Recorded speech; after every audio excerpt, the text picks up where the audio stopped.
Good afternoon class. कल की class में कहाँ तक बताया था सिद्धार्थ जी के बारे में? सिद्धार्थ जी बोले तो गौतम बुद्ध। क्या पढ़ा रहे हैं एंशिएंट हिस्ट्री में? एंशिएंट हिस्ट्री में भी क्या पढ़ा रहे हैं? गौतम बुद्ध। गौतम बुद्ध का जन्म कहाँ हुआ था? लुम्बिनी के कपिलवस्तु में। माँ का नाम महामाया, ओरिजिनल माँ महामाया।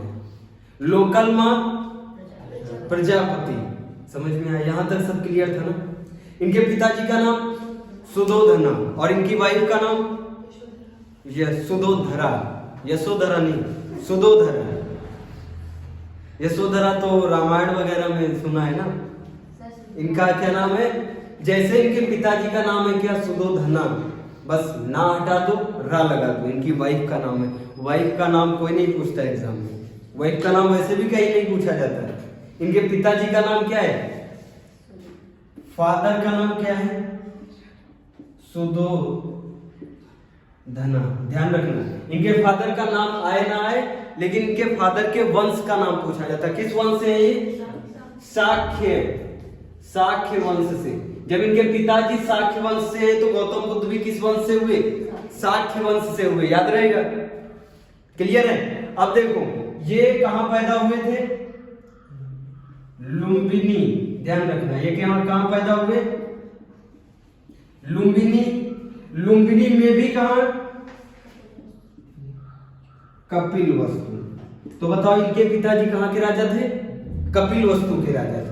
समझ में आ रहा है? कपिलवस्तु के राजा थे। ध्यान से सुनना, ये कपिलवस्तु आज कहां पे? नेपाल। नेपाल इंडिया बॉर्डर पे। इसको क्या बोलते हैं? इंडो नेपाली क्षेत्र। इंडिया और नेपाल का क्षेत्र, जहां हम लोग कहाँ घूमने जाते हैं? पूर्णागिरी। इसी पूर्णागिरी में एक स्थान है जिसको क्या कहते हैं? रूमनदेई। रूमनदेई एग्जैक्ट नाम है। ये एग्जाम में पूछा गया है। क्या है? आज का रूमनदेई। रूमनदेई क्या नाम है? रूमनदेई। याद रहेगा ना? रूमनदेई या रूमनदेई। रूमनदेई वर्तमान में क्या कहां का प्लेस है ये? रूमनदेई का। उस समय पे क्या बोलते थे इसको? कपिलवस्तु। उस समय क्या बोलते थे? लुम्बिनी। उनके वहां के राजा कौन थे? सुधोधना। सुधोधना का पुत्र कौन? सिद्धार्थ। सिद्धार्थ। समझ में आया? इनके बेटे का क्या नाम है? सिद्धार्थ नाम है। याद रहेगा? सिद्धार्थ नाम है। सिद्धार्थ की वाइफ का नाम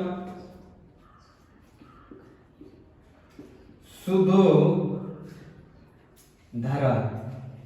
याद रहेगा? यशोधरा नहीं, सुधोधरा। ठीक है? सुधोधरा इनकी वाइफ का नाम है। अब इनका जो बेटा होगा, इनके बेटे का क्या नाम है? बेटे का नाम है Rahul. Rahul. India cricket team का कैप्टन भी कौन है? केएल राहुल। राहुल का मतलब पता क्या होता है? राह का रोड़ा, या फिर इंग्लिश में ब्रेकर। जो राह में राह को बाधित करे उसको क्या कहते हैं? राहुल कहते हैं। याद रहेगा? इनकी राह को कौन बाधित करने आ गया? राहुल आ गया। इनको पता चल गया हमारा बेटा क्या करेगा? हमको सन्यासी बनने नहीं देगा। इसके जन्म के बाद ही क्या बनेंगे? सन्यासी बनेंगे। यहां तक सब क्लियर था? एकदम क्लियर है। किस वंश के हैं? शाक्य वंश के। अब देखो, इनके पिताजी इनको कुछ नहीं देखने देते। ना रोते हुए व्यक्ति को, ना हंसते हुए व्यक्ति को, ना धूप ना छांव, कुछ नहीं देखने देते। कौन? इनके पिताजी। क्या नाम है इनके पिताजी का? सुधोधना। ध्यान रहेगा? इनको एकदम क्या बना दिया है? छुई मुई का पेड़ बना दिया। अब ये छुई मुई का पेड़ बाहर निकलेगा एक दिन। किसके साथ? चन्ना के साथ। सिद्धार्थ।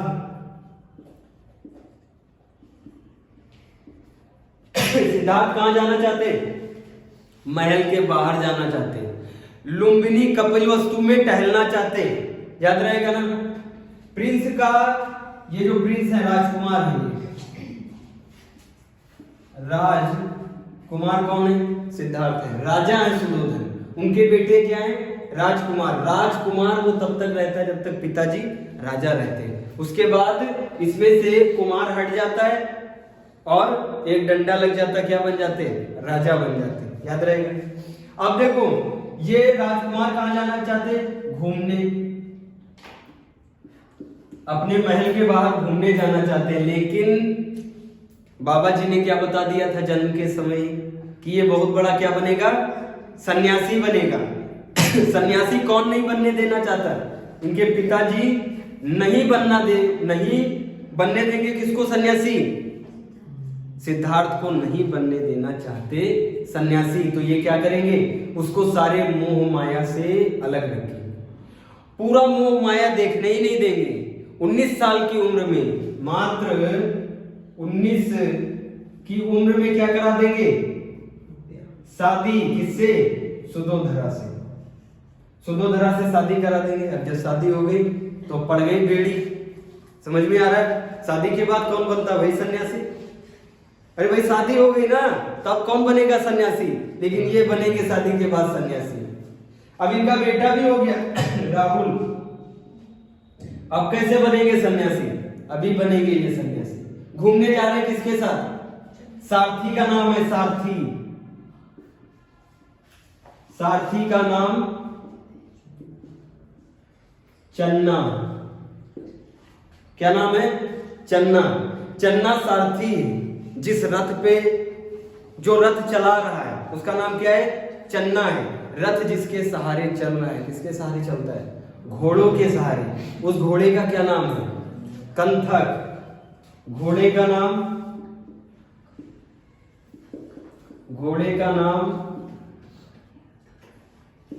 कंथक। याद रहेगा ना? घोड़े का नाम कंथक, सारथी का नाम चन्ना। अब ये जब घोड़े से जा रहे हैं तो इनको 4 व्यक्ति दिखाई पड़ेंगे। कितने व्यक्ति? 4 व्यक्ति। 4 व्यक्ति। पहला व्यक्ति क्या है? बीमार। पहला व्यक्ति बीमार है। इन्होंने अपनी जिंदगी में कभी बीमारी नहीं देखी। इतने लाड प्यार से रह रहे हैं, इनको बीमारी का पता ही नहीं, बीमारी क्या होती है। तो ये पूछेंगे कि ये व्यक्ति कौन है जो खांस रहा है? हमारे जैसा व्यक्ति खांस रहा था। तो पूछा इसके मुंह से ये अलग सी आवाज कैसी आ रही? तो सारथी, ये जो सारथी है ये तो कोई राजा का बेटा है नहीं, इसने तो सब देखा है, इसने पूरी दुनिया देखी है। इसने कहा ये व्यक्ति कौन है? ये व्यक्ति बीमार है। तो कहने लगे बीमार मतलब? कहते हैं बीमार मतलब भगवान का पैगाम आ रहा है किसको? व्यक्ति को, कि अब टिकट कटने वाला है। किससे बोल रहे हैं? सिद्धार्थ से बोल रहे हैं कि अब क्या आ रही? नोटिस आ रही, 4-5 नोटिस आएंगी ऐसे, और उसके बाद ये भगवान के पास पहुंच जाएंगे। तब इनके दिमाग में आया कि भाई भगवान के पास मतलब कौन? हमारे पिताजी। क्या भगवान? कहां पहुंच जाएंगे? राजा तो हमारे पिताजी, इनको ये भी नहीं पता कि भगवान कौन होते। आ रहा समझ में? बीमार के बाद आगे बढ़ेंगे तो इनको कौन दिखेगा? एक बूढ़ा व्यक्ति। बूढ़ा व्यक्ति दिखेगा, या फिर बूढ़ा आगे कर लो, ज्यादा समझ में आएगा। पहले कौन दिखेगा? बूढ़ा। बूढ़ा व्यक्ति दिखा, उसके पूरी स्किन में झुर्रियां थी। झुर्रियां मतलब रिंकल्स पड़ गए थे स्किन में। एकदम लाठी लेके धीरे धीरे जा रहा था। तो कहा ये कैसा व्यक्ति है? हम तो इतने गोरे चिट्ठे एकदम बिल्कुल साफ साफ दिखते हैं, ये कैसा व्यक्ति जा रहा है? ये तो उजाले में भी नहीं दिख रहा है। किससे बोलते हैं? सारथी से बोलते हैं। तो वो कहता है ये कैसा व्यक्ति है? बूढ़ा है। एक दिन आपका भी समय आएगा। किसका? सिद्धार्थ का। सबसे ज्यादा इनको सन्यासी बनाने में हाथ किसका रहा है? चन्ना का रहा है ना। वो ये कहते कि एक दिन आपका भी दिन आएगा जब आप क्या होंगे? बुढ़ाऊ हो जाएंगे। समझ में आ रहा है? बूढ़े व्यक्ति को देखेंगे तो ये सारथी बताएगा एक दिन आप भी बूढ़े होंगे। तो कहेंगे क्या हमारी भी ये स्किन जो है, जो खाल है, ऐसे ही लटक जाएगी? कह रहे हैं इनकी तो लटकी, आपकी तो शायद गिर जाए नीचे। स्किन को कहेंगे। तो कहेंगे ऐसी अवस्था भी जिंदगी में आती है। हाँ, ऐसी अवस्था भी जिंदगी में आती है, उम्र के साथ इंसान ढल जाता है। किससे कहते हैं? सिद्धार्थ से कहते हैं। कहेंगे ठीक, रथ आगे बढ़ाओ। रथ आगे बढ़ाएंगे, कौन दिखेगा? बीमार व्यक्ति। जब बूढ़ा हो जाता है इंसान तो क्या होने लगता है? बीमार होने लगता है। कहेंगे वो जो बूढ़ा व्यक्ति है वो धीरे धीरे क्या पड़ रहा है? बीमार पड़ रहा है। कहेंगे बीमार मतलब कह रहे नोटिस आ रही किसकी? भगवान की। उसके बाद और आगे बढ़ेंगे तो अब नोटिस आ चुकी लास्ट वाली, तो ये व्यक्ति क्या हो गया? मर गया। शव दिखेगा, शव। शव के पीछे क्या बोल रहे हैं? राम नाम सत्य है। सत्य बोलो, मुक्ति है। मिल गई इनको मुक्ति। बूढ़े थे, बीमार हुए और टपक गए। समझ में आ रहा है? ये 100 व्यक्ति कैसे जा रहा है? अब खुद तो लेटा हुआ है और 4 लोग इसको उठाए हुए हैं, पीछे सब आ रहे हैं। कह रहे ये बारात जैसा, ये सब क्या मामला हो रहा है? कह रहे ये जो देखा था तुमने बूढ़ा था वही पड़ा है क्या? बीमार पड़ा। अब वो क्या हो गया? मर गया, मृत्यु हो गई। और इन्होंने पहले ही बताया था आप भी एक दिन क्या होंगे? बूढ़े होंगे। तो इसका मतलब उन्होंने कॉमन सेंस लगाया, जब हम बूढ़े होंगे तो हम भी बीमार होंगे एक दिन, फिर हम भी एक दिन क्या हो जाएंगे? मर जाएंगे। तो फिर मोह माया किस बात की? जब मरना ही है तो फिर दुनिया में मोह माया किस बात की इनके दिमाग में आता है। तो फिर और आगे जब बढ़ते तो चौथा व्यक्ति दिखता है। वो क्या है? सन्यासी। वो सन्यासी है। वो एक पेड़ के नीचे बैठ के क्या कर रहा है?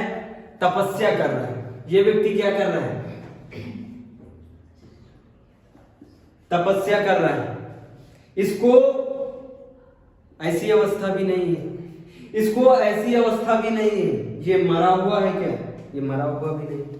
तो ये एकदम अपने ध्यान में लीन है, दिन दुनिया से कोई मतलब नहीं, झंझट कोई नहीं इसके शरीर पे, अपना आराम से बैठा है, तपस्या कर रहा है। कहने लगे सिद्धार्थ, तीनों को देखा लेकिन फैन किसके हो गए?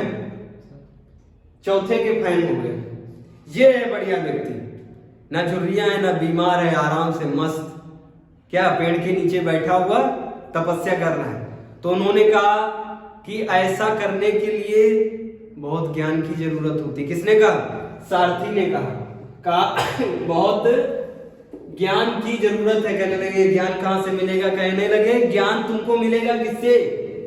गुरु से। कहने लगे गुरु कौन होता है? कहने लगे गुरु ढूंढना पड़ेगा तुमको, कब मिल जाए अच्छा गुरु पता नहीं। तो इनको कुछ समझ में नहीं आया। कहने लगे भैया कि एक दिन हमको बूढ़ा होना है, एक दिन बीमार होना है, एक दिन मरना है, तो इससे अच्छा है कि इन सब अवस्थाओं से पहले हम किसका ध्यान करें? भगवान का ध्यान करें, ईश्वर का ध्यान करें, जिंदगी में जो सत्य है उसको प्राप्त करें।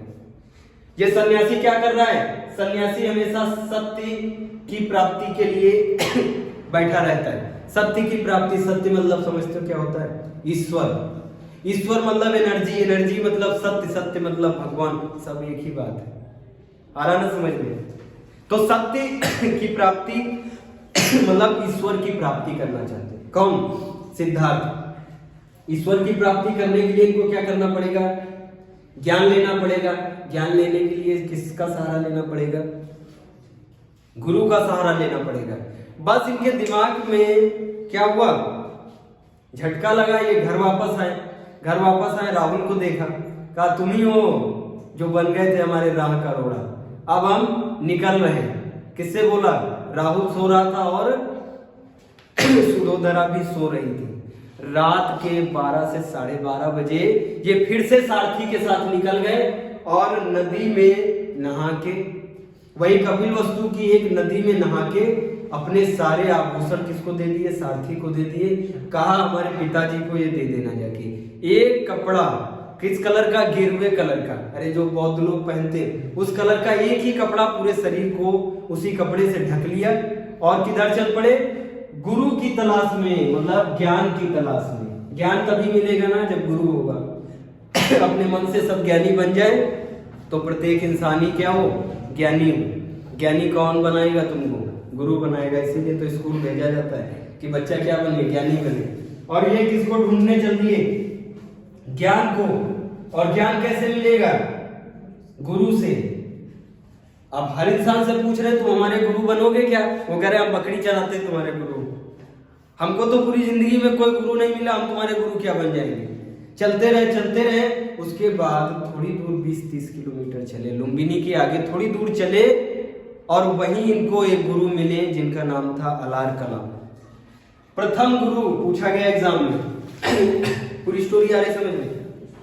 जैसे ये आगे बढ़े सन्यासी बनने के लिए, सन्यासी बनने के लिए नहीं गए थे ये, तो ज्ञान प्राप्त करने गए थे।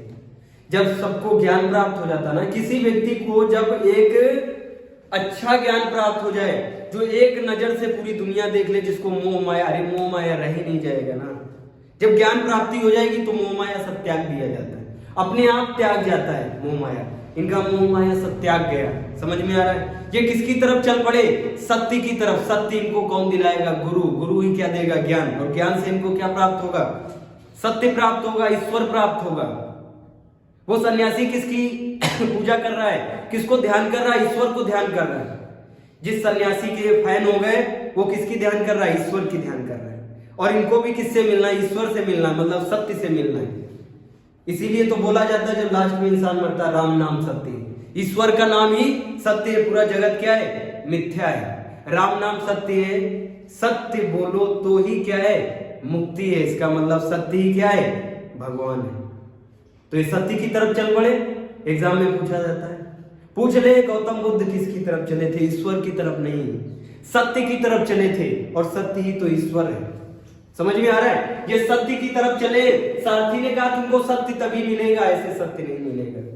सत्य तुमको तभी मिलेगा जब ज्ञान की प्राप्ति होगी। अभी तो तुम बिल्कुल लो, तुमको तो ये भी नहीं पता है कि धूप क्या है, बूढ़ा व्यक्ति क्या है। तुमको क्या जरूरत है? ज्ञान की जरूरत है। समझ में आ रहा है? ज्ञान कहां से मिलेगा? गुरु से मिलेगा। गुरु ढूंढने निकल पड़े। पहले गुरु मिला 20-25 किलोमीटर पे। क्या नाम है? अलार कलाम। वैशाली में नहीं, वैशाली से पहले कौन मिलेगा इनको? अलार कलाम। क्या नाम है?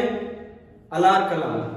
हाँ शायद वैशाली में, वैशाली के क्षेत्र में। अरे ये बनाए दे रहे, देखो मैप में देखो, तब समझ में आएगा कहां से ये निकले हैं और कहां जाना चाहते हैं।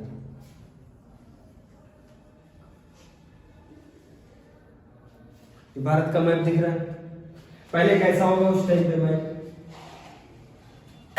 ऐसा मैप होगा। दिख रहा है भारत का मैप? ये इस इलाके से है, इस इलाके से।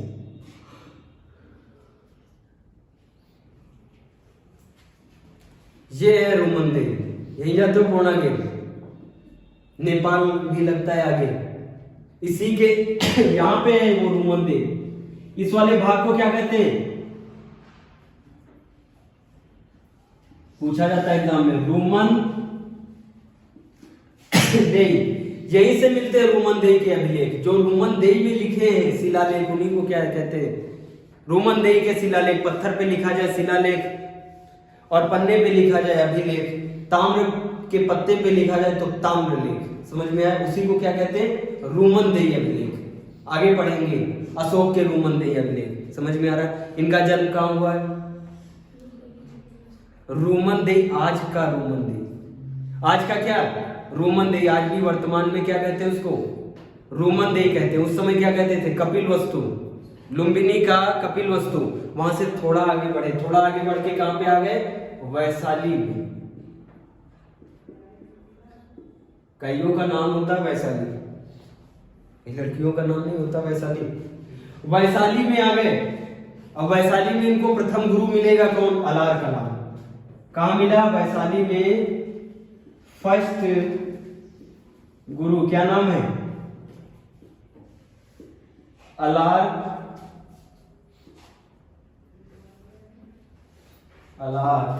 कलाम। एपीजे अब्दुल कलाम याद रखना, वो भी तो विद्वान थे। एपीजे अब्दुल कलाम नहीं है, ये क्या है? अलार कलाम है। किसके गुरु? सिद्धार्थ के पहले गुरु। दूसरे गुरु अभी बाकी हैं। वैशाली में इनको कौन मिले? अलार कलाम मिले। ये अलार कलाम सांख्य गुरु हैं, सांख्य दर्शन के गुरु हैं। डाल लो। अलार कलाम सांख्य दर्शन के गुरु। वैशाली में कौन मिला? अलार कलाम। ये क्या है?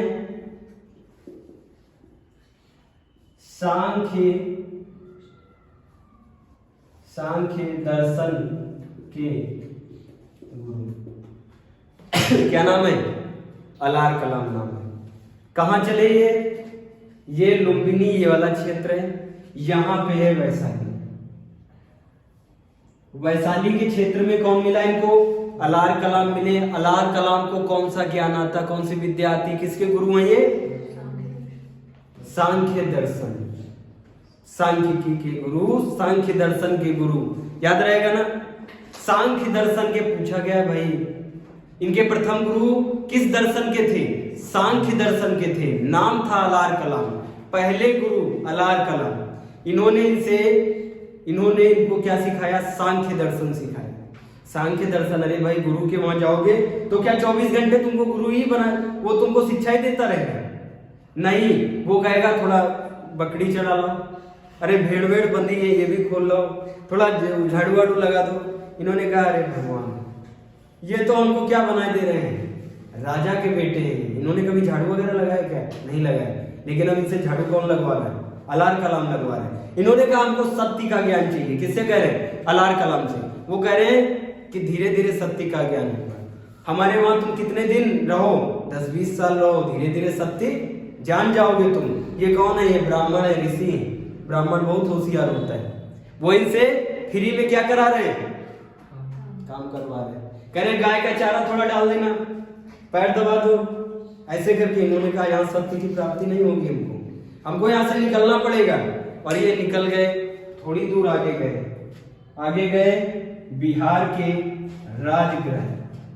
बिहार के राजगृह में दूसरे को गुरु मिले जिनका नाम है रामपुत्र। रामगुप्त नहीं, रामपुत्र। सनपुत्र होता है सिक्के में, हेड टेल, हिंदी में क्या कहते हैं? सनपुत्र। उसी प्रकार दूसरे गुरु कौन है? सेकंड गुरु। दूसरे गुरु, सेकंड गुरु किसके? गौतम बुद्ध के या सिद्धार्थ के। क्या नाम है? रामपुत्र। पूछा गया है रामपुत्र कहां रहते ये? राजगृह बिहार। राजगृह बिहार। ये हैं योगाचार्य बाबा रामदेव। ये कौन है? योगाचार्य। किसके गुरु हैं ये?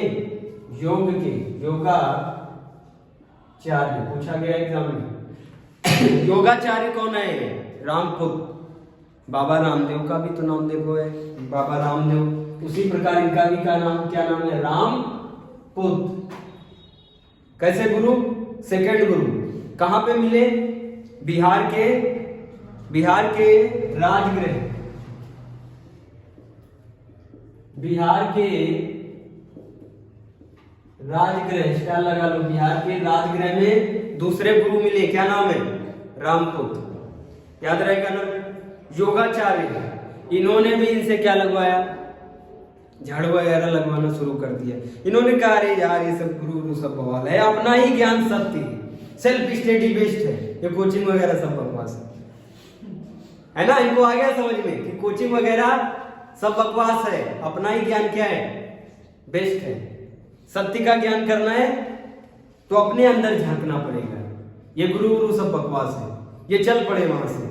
ये बिहार के राजगृह से थोड़ा आगे बढ़े, गया के जब गया गए तो पीपल के वृक्ष के नीचे, कौन से वृक्ष के नीचे?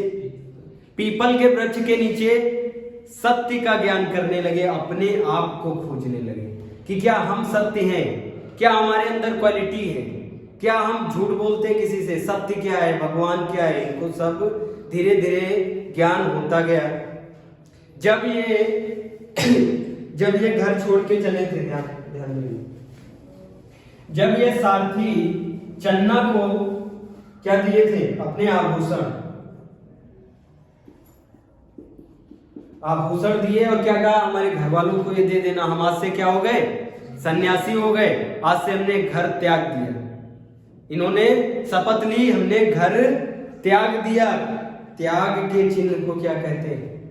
जो इन्होंने घर त्यागा है उसके चिन्ह को, जो इन्होंने घर त्यागा है तो इनको कॉमन कहेंगे क्या? कि अरे कॉमन इंसान घर त्याग देगा तो उसको कहेंगे कि साला घर से भाग गया, घर त्याग दिया, ये कहेंगे। लेकिन ये बहुत महान आदमी है, जब ये घर त्यागते हैं तो उसको क्या कहा जाता है? महाभिनिष्क्रमण। क्या कहा जाता है? महाभिनिष्क्रमण, ग्रह त्याग। ग्रह त्याग, ग्रह त्याग कब किया? 29 वर्ष की उम्र में। कितनी उम्र में? 29 साल में। 10 साल पहले शादी हुई थी, 19 में हुई थी, 29 में घर त्याग दिया। घर त्यागने को क्या कहते हैं? महाभिनिष्क्रमण। महाभिनिष्क्रमण लंबा नाम है, लंबे आदमी है, लंबा नाम है। महाभिनिष्क्रमण, महाभिनिष्क्रमण को क्या कहा गया? घर त्याग कहा गया, ग्रह त्याग कहा गया। ग्रह त्याग का सिंबल हर चीज का सिंबल है ना, तो ग्रह त्याग का सिंबल घोड़ा। ध्यान रखना, पूछा गया एग्जाम में। महाभिनिष्क्रमण का सिंबल घोड़ा। घोड़ा कौन सा? कंथक घोड़ा था, जिन्होंने इनको घर से बाहर निकाला, ग्रह त्याग करवा दिया, तो उसी को क्या बना लिया? सिंबल बना लिया। और सिंबल क्या बना? इनके जब ये माँ के पेट में थे तो सिंबल क्या था? चिन्ह क्या था? हाथी। जब इनका जन्म हुआ तो चिन्ह कमल या बुल। बुल को क्या कहते हैं हिंदी में? सांड। जब इनका जन्म हुआ था तो इनके अरे 3-4 किलो के होंगे, तो इनके पिताजी ने कहा सांड पैदा हो गया है ना। तो इनके जो जन्म का चिन्ह है वो क्या है? कमल या सांड। उसके बाद ये जब बड़े हो गए और 29 साल की उम्र में जब इन्होंने ग्रह त्याग किया, तो महान आदमी है। मोदी जी कुछ भी करते हैं तो उसको अलग नाम दिया जाता है, ये आम आदमी तो है नहीं। जब ये घर त्याग करते, जब आम इंसान घर त्यागता है तो क्या कहते हैं? कि घर त्याग दिया, बस सिंपल सा क्या कर दिया? ग्रह त्याग कर दिया, सिंपल सा। लेकिन ये तो सन्यास, बहुत बड़े भैया, इनको एशिया का ज्योति कुंज, एशिया का दीप, एशिया का ज्योति कहा जाता था। किसको? गौतम बुद्ध को। तो इनको जब इन्होंने ग्रह त्याग किया तो उसका नाम क्या दिया गया?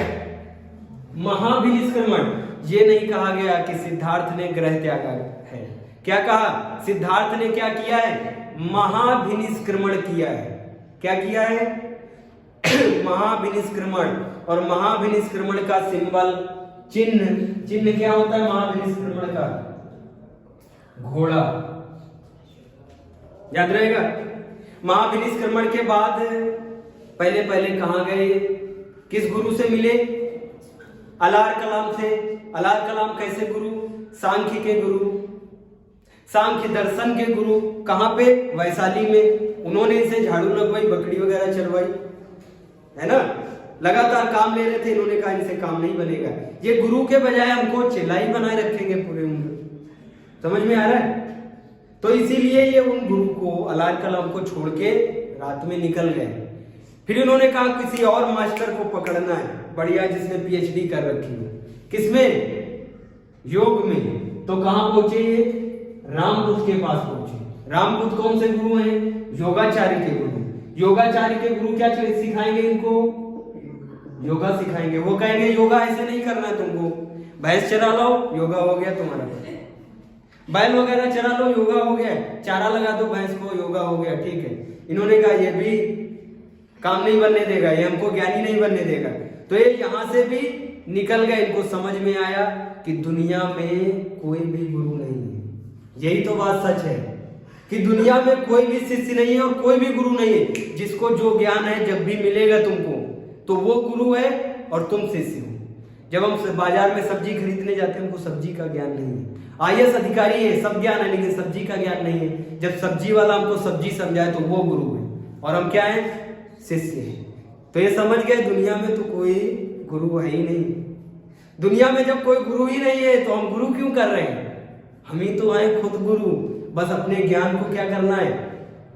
देखना है, अपने आप को परखना है। हम खुद में ही गुरु हैं, और ये सच है, हर इंसान अपने अंदर कैपेबिलिटी रखता है। जरूरी नहीं है कोचिंग से ही आईएएस बना जाए, सेल्फ स्टडी से भी लोग टॉप मारे और आईएएस बने, तो है ना उनके अंदर गुरु। तो इसीलिए अपने आप को ही इन्होंने क्या समझ लिया, गुरु समझ लिया, और क्या करने लगे, तपस्या करने लगे। कहां जाके, बिहार के गया में, बिहार के गया पहुंच गए। दोनों गुरुओं को छोड़ दिया, पहले अलार कलाम, दूसरे रामपुत, उसका तो नाम ही खतरनाक है, रामपुत। इनको भी छोड़ दिया, कहां पहुंचे, गया पहुंचे। ध्यान से सुनना, गया कहां है, बिहार में।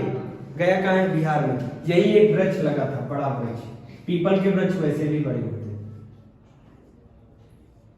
पीपल के वृक्ष के नीचे बैठ गए कौन, सिद्धार्थ, और ये करने लगे आत्मज्ञान। कौन सा ज्ञान, खुद का ज्ञान, आत्मज्ञान। आत्मज्ञान किया। आत्मज्ञान जब करने लगे तो इनके सामने बहुत सारी, जब भी तुम सीधी राह पे चलोगे, आत्मज्ञान करोगे, तो राह पे कठिनाई आएंगी आएंगी। इन्होंने कहा पीपल के वृक्ष के आगे नहीं बढ़ेंगे हम, इसी गया में हम अपना ज्ञान अर्जित करेंगे, किसी को गुरु भी नहीं करेंगे। हमारे अंदर खुद है ज्ञान, हम खुद प्राप्त कर लेंगे ईश्वर को, हम खुद प्राप्त करेंगे किसको, सत्य को। और सत्य का ज्ञान ये कहां लेने लगे, पीपल के वृक्ष के नीचे। जब स्टार्टिंग में ये तपस्या कर रहे थे, जब स्टार्टिंग में ये ज्ञान का अर्जन कर रहे थे, उस टाइम पे इनको भूख लगी, प्यास लगी। इन्होंने कहा नहीं, भूख प्यास, इन्होंने कोई मूवी वगैरह देख ली होगी, तो ये अमरीशपुरी टाइप का तपस्या करने लगे। फिर इन्होंने सोचा कि अगर हम खाएंगे पिएंगे नहीं तब हम मर जाएंगे, फिर सत्य कौन ढूंढेगा। जब खाएंगे पिएंगे नहीं तो मर नहीं जाएंगे। तो इन्होंने कहा ये गलत है, शरीर को ऊर्जा दिलवानी पड़ेगी, इसलिए हमको क्या करना पड़ेगा, मांग मांग के खाना पड़ेगा। तो बताओ, मांग मांग के जो खाता है उसको क्या बोलते हैं, भिक्षु बोलते हैं ना, भिक्षु। तो सबसे पहले बन गए ना ये भिक्षु। स्टार्टिंग में खुद ही ये बने भिक्षु, अभी इनके जो सिद्धांत पे चलेगा वो बनेगा भिक्षु। स्टार्टिंग में ये मांग मांग के खाते थे, पेट भर गया, एनर्जी आ गई, उसके बाद कहां पहुंच गए, पीपल के वृक्ष के नीचे तपस्या। मांग मांग के खाया पीपल के वृक्ष के नीचे, फिर सत्य का ज्ञान, फिर से ज्ञान अर्जित करने लगे, फिर तपस्या, मांग मांग के खाया, फिर तपस्या। ऐसे करते करते 29 से उम्र कितनी पहुंच गई, 36 नहीं 35 साल की उम्र में, एक साल बढ़ा दिया हमने, 35 की उम्र में, मतलब 6 साल तक स्ट्रगल किया। 6 साल के बाद इनको ज्ञान की प्राप्ति हुई। ज्ञान की प्राप्ति किसके नीचे हुई, इसी पीपल के वृक्ष के नीचे ज्ञान की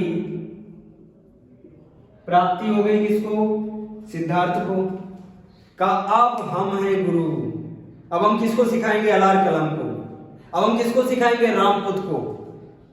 लेकिन रामपुत और अलार कलाम इनको मिलने वाले हैं क्या, नहीं मिलने वाले।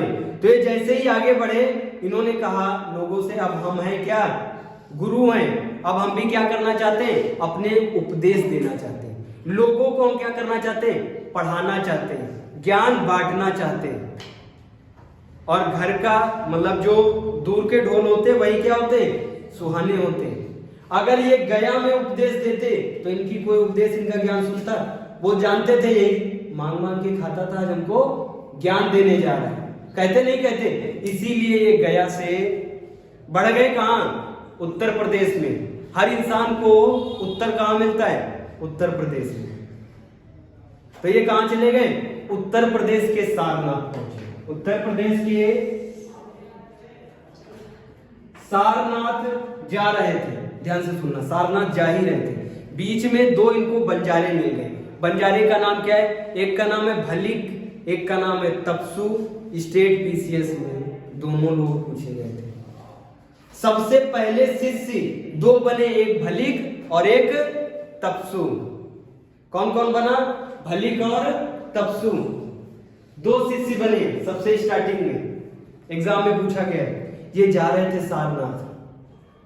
गया में ध्यान से सुनना, जहां इन्होंने ज्ञान अर्जित किया, वहां जब ये ज्ञान बांटने लगे, जब गया में इन्होंने ज्ञान एक दो लोगों को दिया, तो उन्होंने कहा शकल देखी अपनी, शकल देखी अपनी, मांग मांग के खाते थे यहाँ पे। तो ब्राह्मणों ने इनका घोर विरोध किया, कहा ये तो हमारे चचा अलार कलाम से सीखने गए थे, हमारे फूफा लगते हैं वो रामपुत, उनसे ये सीखने गए थे, झाड़ू वाड़ू लगाते थे, इनकी कोई इज्जत कर रहा है?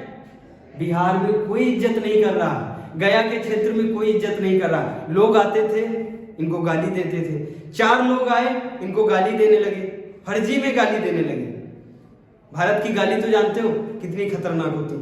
जब इनको सामने से गाली देने लगे तो इन्होंने कहा कि तुमने गाली हमको दी है, लेकिन हमने ली नहीं उसको। अब ये बताओ तुम चारों लोग, अगर तुम कुछ दो और हम ना ले तो किसके पास रहेगा? तो उन्हीं के पास हुआ नहीं हुआ। हमने तुमको मार्कर देना चाहा, तुमने कहा हम मार्कर भैया नहीं लेंगे, तो हमारे पास ही तो है मार्कर, तो इसका मतलब गाली किसको लगी? उन्हीं को लगी। फिर 2 लोग आए, एक तोता पकड़ के, पैरेट पकड़ के आए, कहने लगे बहुत बड़े ज्ञानी बनते हो तुम, ये बताओ। हाथ के पीछे उनके क्या था? पैरेट था, तोता। उन्होंने प्लानिंग कर ली कि जब हम वहां पहुंचेंगे तो पूछेंगे तोता मरा हुआ है या जिंदा, जबकि वो जिंदा था। कहने लगे, दोनों लोगों ने प्लानिंग की, दोनों युवा थे, कहने लगे जब ये कहेंगे मरा है तो जिंदा तो है, ये जिंदा दिखा देंगे, और जब ये कहेंगे जिंदा तो इसकी गर्दन अमेट के मार देंगे। तोता की गर्दन थोड़ी अमेट दो, तुरंत मर जाता है। समझ में आ रहा है? तो तोता लेके गए, तो इनसे कहा मरा है या जिंदा, कहने लगे वो तुम्हारे हाथ में। गौतम बुद्ध ने क्या कहा? वो तुम्हारे हाथ में, कि जिंदा दिखाओगे कि मरा। वो कहने लगे सच में ये क्या है, लग रहा है अब गुरु हो गया। लेकिन गया में इनकी कोई सुनना नहीं चाहता। घर के लोग जो घर में ज्ञानी होता है उससे कोई नहीं पढ़ता है, जो घर का टीचर होता है उससे कोई पढ़ता है? घर में मास्टर को कोई नहीं पढ़ेगा, दूसरा मास्टर अच्छा लगता है, दूर जाते हैं पढ़ने। घर में पीएचडी करके रखा हो कोई, हिस्ट्री उससे नहीं पढ़ेगा, कहेगा अरे ये तो चाचा अरे बहुत मारते हैं, पिताजी है, कोई नहीं पढ़ता उनसे, क्योंकि उनको लगातार देख रहे हैं, उनकी हर चीज जानते हैं वो। और इंसान उसी को सुनना पसंद करता है जिंदगी में जिसको सबसे कम उसने सुना है, और दूसरे व्यक्ति को जिंदगी में उसने सुना ही नहीं तो सुनना चाहता है। पिताजी की तो शुरुआत से गाली मार और सब सुन रहा है, तो उनको सुनना चाहेगा? नहीं सुनना चाहेगा। भाई को जिंदगी से सुन रहा है, नहीं सुनना चाहेगा। और ये गया में शुरुआत से इनको सुन रहे हैं, इनको कोई गया में नहीं सुनना चाहता। इन्होंने क्या दिमाग लगाया? ये समझते थे, ये भी भारत की कहावतें जानते थे, घर के लोगों को कोई नहीं पसंद करता। और ये हो गए थे बिहार के, बिहार इनका क्या हो गया था? घर। और लोग इनको जानते थे, हमारे वहां मांगने आता था। आज ज्ञान दे रहा है हमको, नहीं सुनेंगे इसकी। किसकी सुनेंगे? वेदों की सुनेंगे, ब्राह्मण की सुनेंगे, इनकी नहीं सुनेंगे। वहां हमको मोक्ष प्राप्ति होगी, वेद पढ़ेंगे, हम बहुत बड़े ज्ञानी बनेंगे। समझ में आ रहा है? इनकी कोई सुनना चाहता है? नहीं सुनना चाहता है। इन्होंने तुरंत वहां से बोरिया बिस्तर बांधा और चल दिए कहां? यूपी की तरफ। ये समझ गए अब उत्तर हमको कहां मिलेगा? उत्तर प्रदेश में। किधर चल दिए? उत्तर प्रदेश चल दिए, उत्तर प्रदेश। उत्तर प्रदेश में ही एक क्षेत्र था जिसका नाम था सारनाथ। सारनाथ पहुंचने से पहले 10 किलोमीटर पहले इनको 2 कौन मिले? बंजारे मिले।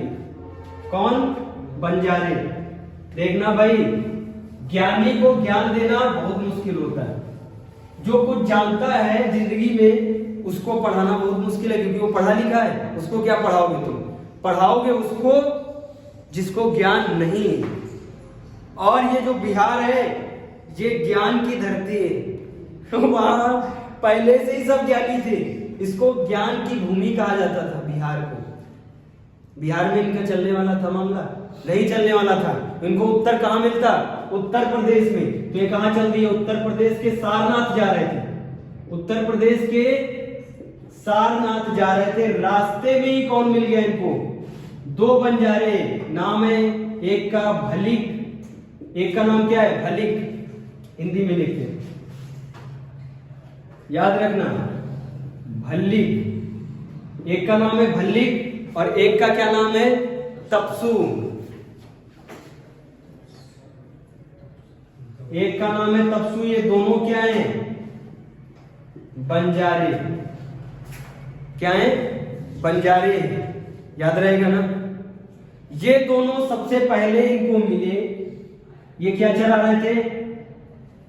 भेड़ चरा रहे थे। इन्होंने सोचा अरे ज्ञान है, चलो जब मास्टर बन जाता है इंसान, स्टार्टिंग फेज में जब मास्टर होता तो सोचता किसी को ज्ञान बांटते चले। किसी को क्या बांटते चले? ज्ञान बांटते चले। कोई बच्चा भी दिख जाता उससे भी कहता साइन थीटा कॉस थीटा ऐसे करके फार्मूला बताने लगता है। ट्रिग्नोमेट्री आती है तुमको? 1/tan थीटा क्या होता है ऐसे करके पूछने लगता है। और ये जानते थे भाई बंजारे को क्या ज्ञान होगा, वो बकरी चरा रहा, भेड़ चरा रहा। उससे कहा तुमको सत्य पता है? उन्होंने कहा नहीं सत्य पता। कहने लगे हम तुमको बताते हैं सत्य। उनको सबसे पहले ज्ञान दिया। जो भी जिंदगी में ज्ञान दे वो क्या होता है? गुरु। और जो ज्ञान ले वो क्या होता है? शिष्य। तो बताओ सबसे पहले दो शिष्य बने कौन? भल्लिक और तपसु। और ऑप्शन में आनंद और उपाली भी आते हैं। आनंद उपाली इनके प्रमुख शिष्य हैं, ना कि प्रमुख वो सबसे पहले शिष्य। ध्यान रहेगा। आगे की बात कल करेंगे।